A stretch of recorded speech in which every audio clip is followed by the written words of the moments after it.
Lesson करवाएंगे, बता देंगे तो करवाएंगे। आज का विषय है उत्प्रेक्षा लगना। ठीक,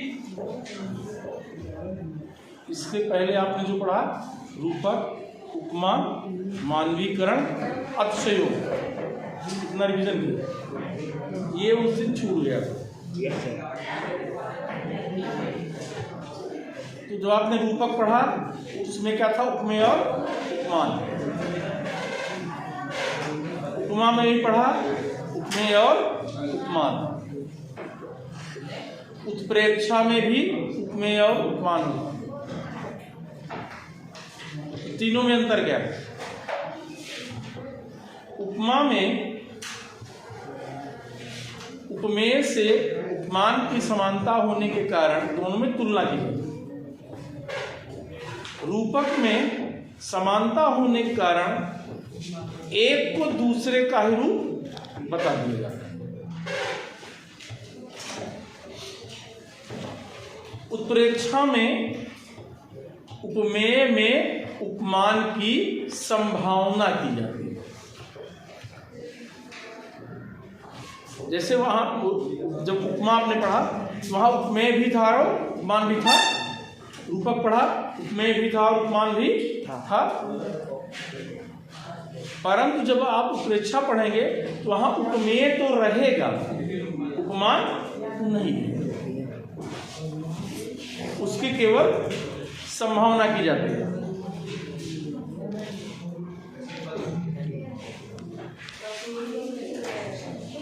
उसकी केवल संभावना की जाती है।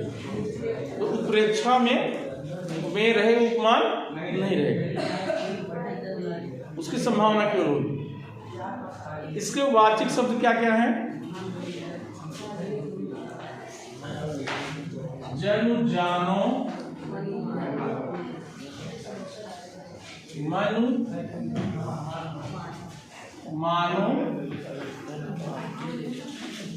कैंधो,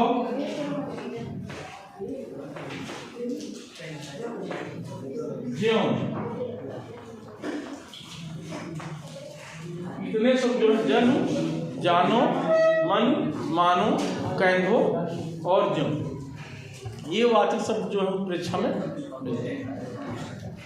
मतलब कोई एक कार्य हो रहा है, कोई घटना घट रही है और उसको देखकर किसी अन्य घटना की याद आ रही है जो उसी के जैसी, जबकि वहां वो नहीं रहा है, वो कुछ और रहा। इसी को उत्प्रेक्षा कहते हैं।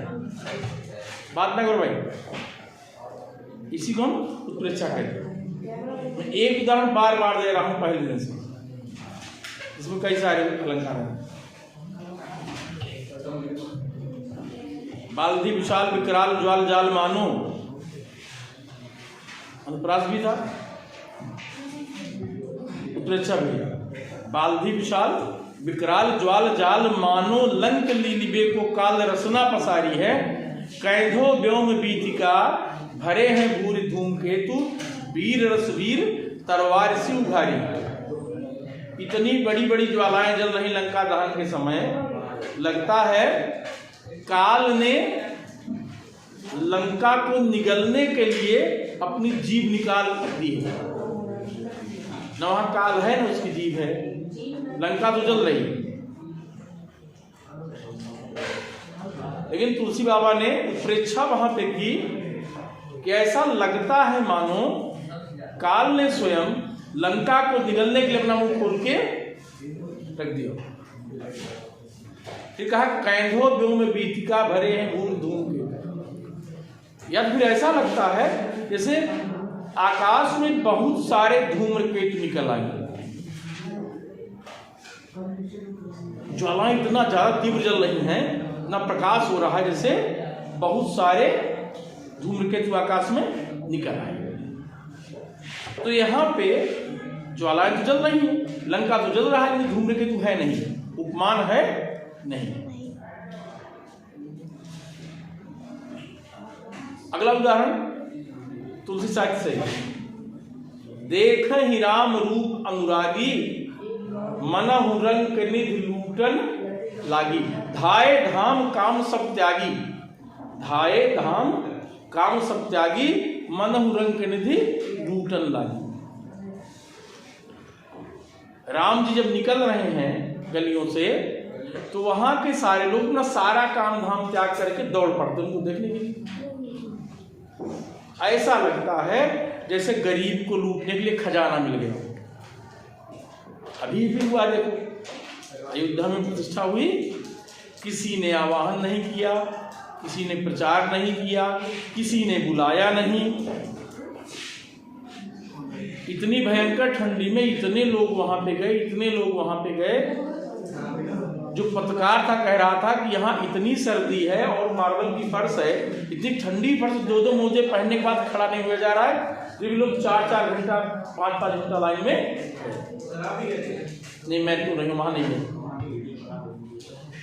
तो जब अभी देखो जब मूर्ति की प्राण प्रतिष्ठा में इतने लोग गए, जो राम जी जनक में पहुंचे होंगे, लोगों ने सुना होगा कि राजकुमार है, राम जी है, तो कितनी भीड़ नहीं होगी। तो इसीलिए तुलसी बाबा ने लिखा मनहु रंग की रिद्धि लूटन लागी। 2 उदाहरण। तीसरा उदाहरण, सबसे सुंदर उदाहरण और है, 35 जी का तो हमारा कवि रहे हैं। मैंने बताया था पहले भी आपको इसको, अर्जुन और दुर्योधन दोनों जाते भगवान श्री कृष्ण के पास युद्ध में सहायता मांगने, और वहां भगवान सो रहे हैं। और उसका दृश्य कैसा है, था अरुण पाटांबर सैन झालर लगी जिसमें हरी, तिस पर तनिक तिरछे पड़े थे पीत पट ओढ़े हरी। यह दिव्य शोभा देख करके ज्ञात होता था यही, मानो पुरंदर चाप सुंदर कर रहा शोभित मही। चद्दर लाल रंग की है, हरी रंग की झालर लगी है, और उस पर भगवान श्री कृष्ण तिरछे लेटे हुए हैं। ऐसा लग रहा था जैसे मानो इंद्रधनुष ही धरती पर उतर आए, मानो पुरंदर चाप सुंदर कर रहा शोभित मही। लाल रंग, हरा रंग, भगवान किस वर्ण के? नील वर्ण के। लाल, हरा और नीला, तीनों मिलाकर के इंद्रधनुष की रचना कर रहे हैं। इंद्रधनुष में 7 रंग होते हैं, लेकिन नंगी आंखों के 7 दिखते नहीं, पहली बात जानू। तो फिर स्थूल आंखों से जो दिखेंगे आदमी वही तो कहेगा पहले ना।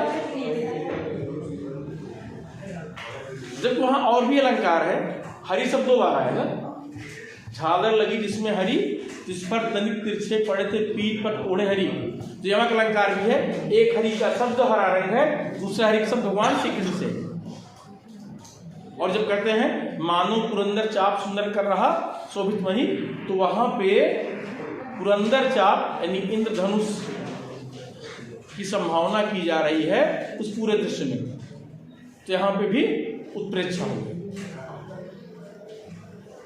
तो उत्प्रेक्षा अलंकार माने जब उपमेय में उपमान की संभावना की जाए, उसे हम उत्प्रेक्षा कहते हैं। वाचक शब्द है जन जानो मन मानो कायनो जो। समझ में आ गया पूरा अच्छी तरह से? नहीं है? ठीक, धन्यवाद।